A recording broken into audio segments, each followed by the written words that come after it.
எல்லாருக்கும் வணக்கம். இந்த வீடியோல ஒரு பயங்கரமான கொலை கேஸ் பத்தி தான் இந்த வீடியோல நம்ம பார்க்க போறோம். Welcome to dark midnight mysteries.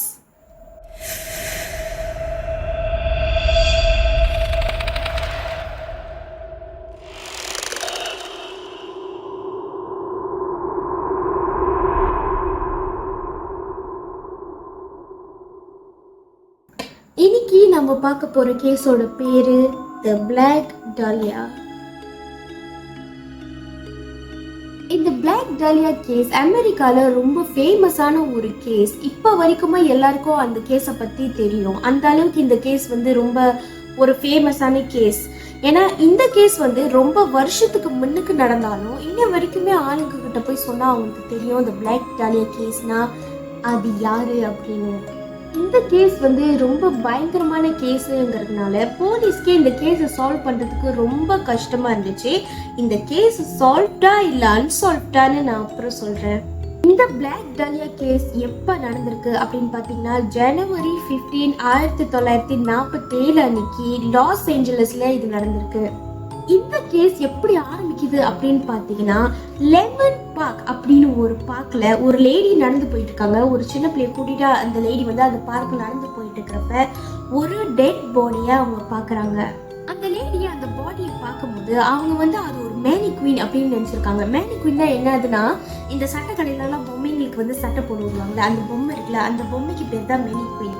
So first அந்த லேடி அந்த பாடியை பார்க்கும்போது அவங்க அது மேனிக்வீன் நினச்சிருக்காங்க. ஆனால் அது ஒரு டெட் பாடின்னு அவங்களுக்கு ஃபர்ஸ்ட் தெரியாது. அது ஏன் அது டெட் பாடி அப்படின்னு அந்த லேடிக்கு தெரியலனா அந்த பாடி எப்படி கடந்திருக்குன்னா இப்போ ஒரு பொம்மையை உடச்சி போட்டால் எப்படி கிடக்கும் அப்படியே எப்படி கிடக்கும்ல அந்த மாதிரி தான் அந்த பாடி இருந்திருக்கு. அதனால தான் அந்த லேடி அது மேனிக்வீன் அப்படின்னு நினச்சிருக்காங்க. அந்த லேடி அந்த மேனிக்வீன் ஏன் மேனிக்வீனே இந்த பார்க் ஓரத்தில் போட்டு வச்சிருக்காங்க அப்படின்னு அந்த லேடி கிட்ட போய் பார்க்கும்போது தான் தெரியுது அது ஒரு டெட் பாடிங்கிறது. போலீஸ் விசாரிச்சதுக்கு அப்புறம் அந்த பாடி யாருன்னா 22 வயசாகிற எலிசபெத் ஷார்ட். இப்போ அவங்களோட பாடி எப்படி இருந்திருக்குன்னு நான் சொல்றேன். எலிசபெத் ஷார்ட் இறந்ததை பற்றி சொல்கிறதுக்கு முன்னாடி ஒரு சின்ன டிஸ்க்ளைமர் நான் சொல்லிக்கிறேன். இந்த வீடியோவில் சென்சிட்டிவான ஃபோட்டோஸ் அப்புறம் சென்சிட்டிவான வார்த்தைகளாக இருக்கும். யாருக்கெல்லாம் இந்த மாதிரி ஆகாதோ தயவு செய்து ஸ்கிப் பண்ணிடுங்க. எலிசபெத் ஷார்ட்டோட பாடி எப்படி இருந்திருக்குன்னா அவங்களோட உடம்ப அப்படியே பாதியாக வெட்டியிருக்காங்க. எங்கே வெட்டியிருக்காங்கன்னா இந்த வேஸ்ட் லைட் இருக்குல்ல, இடுப்பு சைடு அப்படியே அவங்கள பாதியாக வெட்டியிருக்காங்க. இந்த மாதிரி வெட்டினதுனால அவங்களோட பாடியிலேருந்து நிறைய பிளட் லாஸ் ஆகிருக்கு. அதுக்கப்புறம் என்ன பண்ணியிருக்காங்க அப்படின்னு பார்த்தீங்கன்னா எலிசபெத் ஷார்ட்டோட அந்த பாடியில் உள்ள அந்த ஆர்கன்ஸ்லாம் எடுத்திருக்காங்க. எடுத்துட்டு அந்த பாடியோட கால் கீழே அப்படியே ஒளிச்சு வச்சிருக்காங்க அவங்களோட ஆர்கன்ஸ் எல்லாத்தையும். அதுக்கப்புறம் போக போக இன்னும் கொடுமை ஆகுது. என்னன்னா அவங்களோட பாடியில் உள்ள கொஞ்சம் செதெல்லாம் அப்படியே வெட்டி எடுத்திருக்காங்க. அவங்களோட பாதி செதெல்லாம் அப்படியே காணும், அப்படியே அங்கங்கன்னு அப்படியே செதையை காணும். அதுக்கப்புறம் எலிசபெத் ஷார்ட்டோட அந்த வயிற்றுல நிறைய பீசஸ் கண்டுபிடிச்சிருக்காங்க.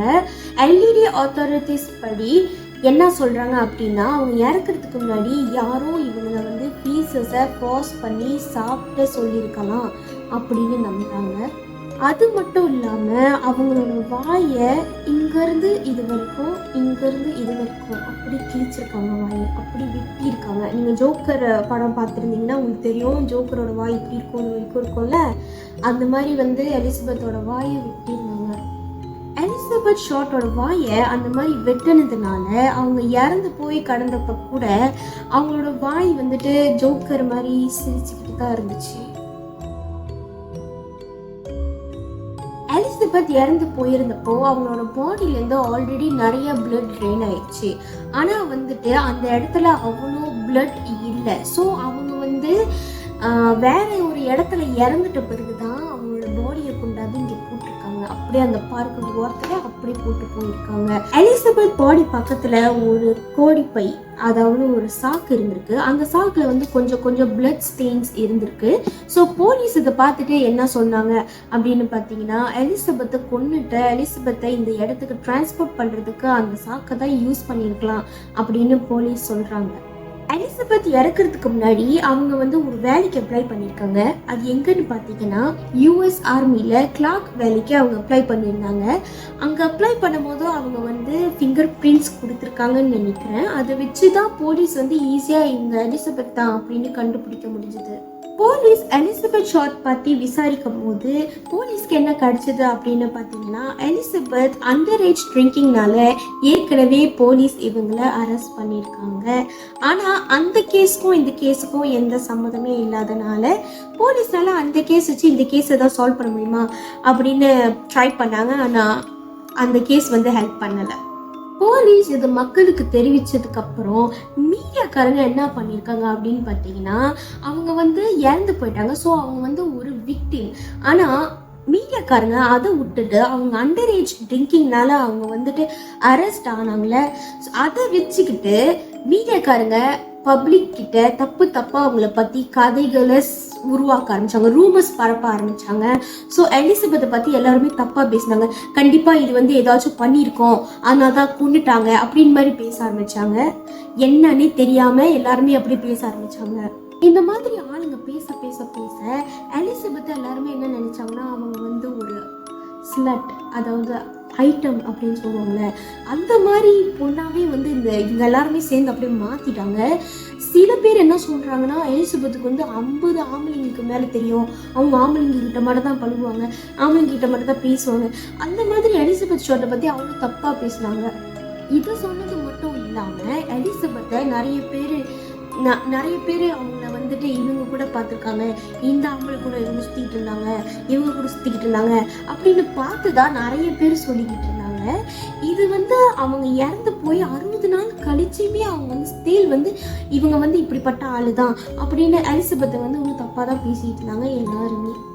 மீடியாக்காரங்க இன்னும் என்ன சொல்லியிருந்தாங்க அப்படின்னு பார்த்தீங்கன்னா இந்த எலிசபெத் வந்துட்டு ஆம்பளை கூட்டலாம் சுற்றுறாங்க அப்படின்னு சொல்லியிருந்தாங்கல்ல, அதையும் தாண்டி இவங்க வந்துட்டு அதை வந்து ஃபன்னுக்கு தான் பண்ணுவாங்க. ஏன்னா வந்து இவங்க வந்து அப்பேரண்ட்லி இவங்க வந்து ஒரு லெஸ்பியன் அப்படின்னு கூட சொல்கிறாங்க.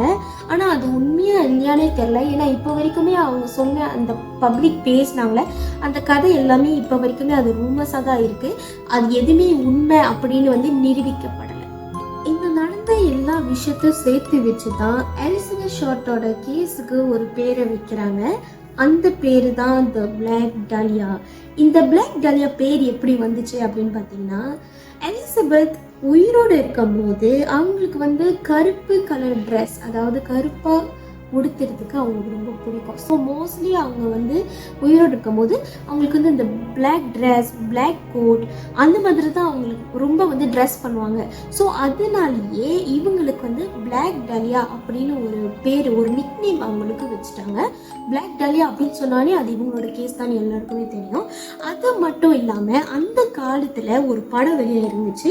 அந்த படமோட பேர் வந்து ப்ளூ டாலியா. அந்த படம் பேர் வச்சுட்டு இவங்களோட கேஸ் அந்த டைமில் ஓடிட்டு இருந்தனால அந்த படமோட பேரை வச்சு இவங்களோட கேஸுக்கு அந்த ப்ளூக்கு பதிலாக பிளாக் டாலியா அப்படின்னு மாற்றிட்டாங்க. அதனால தான் இவங்களோட கேஸோட பேர் வந்து த பிளாக் டாலியா. நீங்கள் கூகுளில் போயிட்டு த பிளாக் டாலியான்னு தட்டினாலே போதும் எலிசபெத் ஷார்ட்டோட ஃபோட்டோ வரும். எலிசபெத் பற்றி விசாரிச்சதில் போலீஸ்க்கு இன்னும் நிறைய இன்ஃபர்மேஷன் கிடைச்சிது. என்னன்னு அப்படின்னு பார்த்தீங்கன்னா எலிசபெத் அவங்க வந்து ஒரு ஹாலிவுட் ஆக்ட்ரஸாக இருந்திருக்காங்க. அவங்க சில படங்கள் கூட நடிச்சிருக்காங்க. ஆனால் வந்து அந்த டைமில் வந்து அவங்க வந்து ஃபேமஸ் ஆகலான்னு போகும்போது தான் அவங்க வந்துட்டு இறந்துட்டாங்க. ஸோ அதுக்கு முன்னே வந்துட்டு அவங்க வந்து ஒரு ஹாலிவுட் ஆக்ட்ரஸாக இருந்திருக்காங்க. சில படங்கள் கூட அவங்க நடிச்சிருக்காங்க.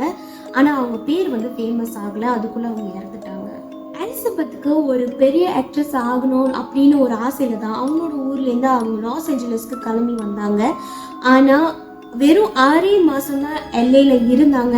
அதுக்குள்ளே அவங்கள வந்து யாரும் கொலை பண்ணிட்டாங்க.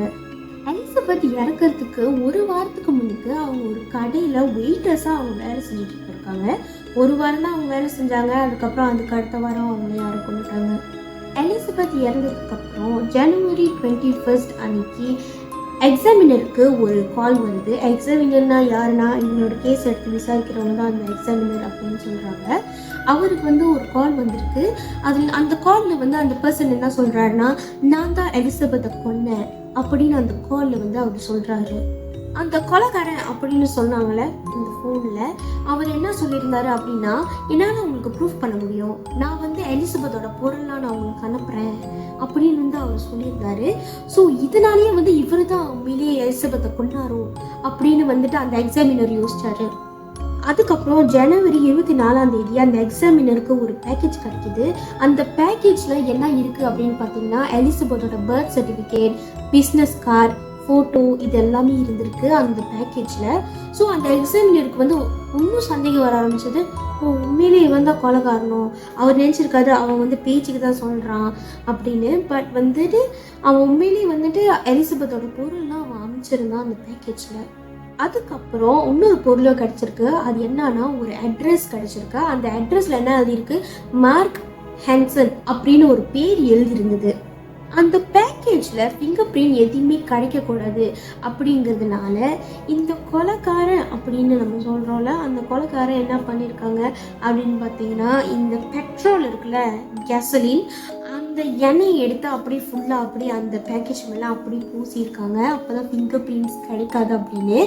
ஆனால் போலீஸ்க்கு அப்படியே ஒரு ஃபிங்கர் பிரிண்ட் அவங்களுக்கு கிடைச்சிருக்கு. அந்த அந்த பேக்கேஜில் வந்து ஒரு என்வலப் இருந்திருக்கு. அந்த என்வலப்பில் தான் அந்த ஃபிங்கர் பிரிண்ட் இருந்திருக்கு.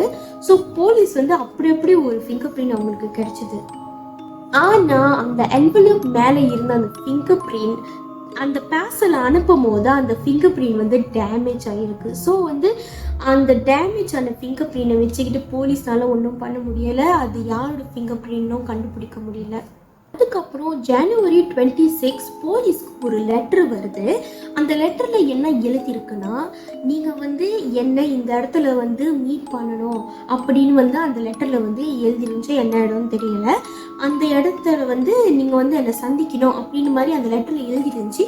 போலீஸும் வந்து அந்த இடத்துக்கு போய் பார்த்தப்போ யாருமே அந்த இடத்துக்கு வரலை.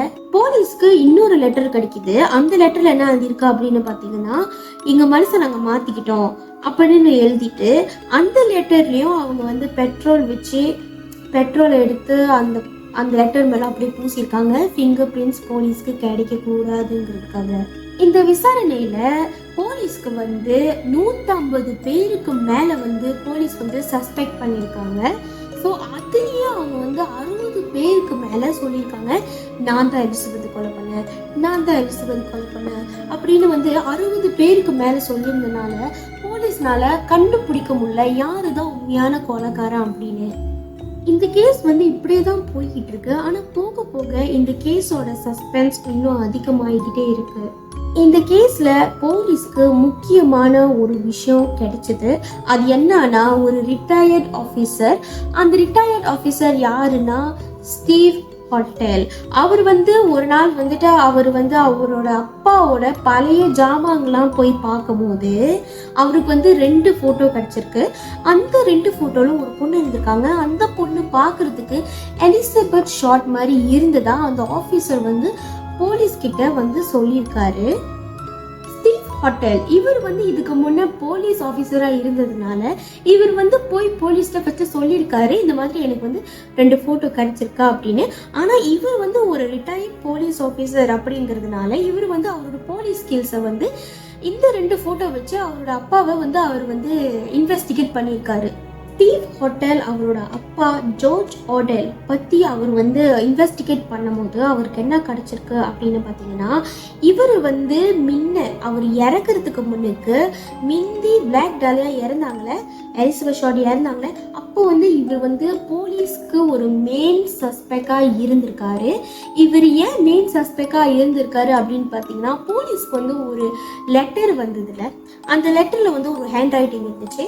ஸோ இவரோட அப்பாவும் அந்த லெட்டரில் இருந்த ஹேண்ட் ரைட்டிங்கும் மேட்ச் பண்ணி பார்க்கும்போது அவரோட ஜார்ஜ் ஆடலோட ஹேண்ட் ரைட்டிங்கும் அந்த லெட்டரில் இருக்கிற அந்த ஹேண்ட் ரைட்டிங்கும் மேட்ச் ஆனதுனால இவர் தான் எலிசபெத்தை கொண்டு இருக்கலாம் அப்படின்னு வந்து போலீஸ் வந்து சொன்னாங்க. ஜார்ஜ் ஆடல் மேலே அந்த காலத்தில் நிறைய கேஸ் இருந்தனால போலீஸ் இவரை அரெஸ்ட் பண்ணியிருக்காங்க. ஜார்ஜ் ஆடலை இதுக்கு முன்னே அரெஸ்ட் பண்ணியிருக்காங்க. ஸ்டீவ் ஹாட்டலுக்கு அவரோட அப்பா ஜார்ஜ் ஹாட்டலை பற்றி இவ்வளோ விஷயத்தை தெரிஞ்சதுக்கப்புறம் இந்த கேஸ் வந்து ரொம்ப இன்ட்ரெஸ்டிங்காக இருந்துச்சு. ஜார்ஜ் ஹாட்டல் வந்துட்டு இறக்கிறதுக்கு முன்னுக்கு அவர் வந்து ஒரு டாக்டராக இருந்திருக்காரு. ஜார்ஜ் ஹாட்டல் ஒரு டாக்டரா இருந்ததுனால இவர் தான் மேபி எலிசபெத்தோட பாடியை பாதியா வெட்டி அவங்களோட ஆர்கன்ஸா எடுத்திருக்கலாம் அப்படின்னு வந்து ஸ்டீவ் ஹாட்டல் இன்வெஸ்டிகேட் பண்ணதில் அவருக்கு கிடைச்சிது. ஸ்டீவ் ஹாட்டல் அவரோட அப்பாவோட இடத்த ஒன்று சர்ச் பண்ணி பார்க்கும்போது ஸ்டீவ் ஹாட்டலுக்கு வந்து ஒரு ரிசிப்ட் கிடைக்குது. அந்த ரிசிப்ட்ல என்ன போட்டிருந்துச்சுன்னா, ஜார்ஜ் ஹாட்டல் வந்து ஒரு பொருளை பர்ச்சேஸ் பண்ணியிருக்காரு. என்னன்னா ஒரு full size bag of concrete வந்து அவர் வாங்கியிருக்காரு. அந்த கான்க்ரீட் பேக்கை எலிசபெத்தோட பாடி பக்கத்தில் இருந்த அதே கான்க்ரீட் பேக். ஸோ இவர் வந்துட்டு எலிசபெத்தை வந்துட்டு கொண்டுட்டு அந்த பேக்ல போடுறதுக்கு தான் அவர் வந்து அந்த கான்க்ரீட்டை வாங்கின மாதிரி ஆச்சுங்க.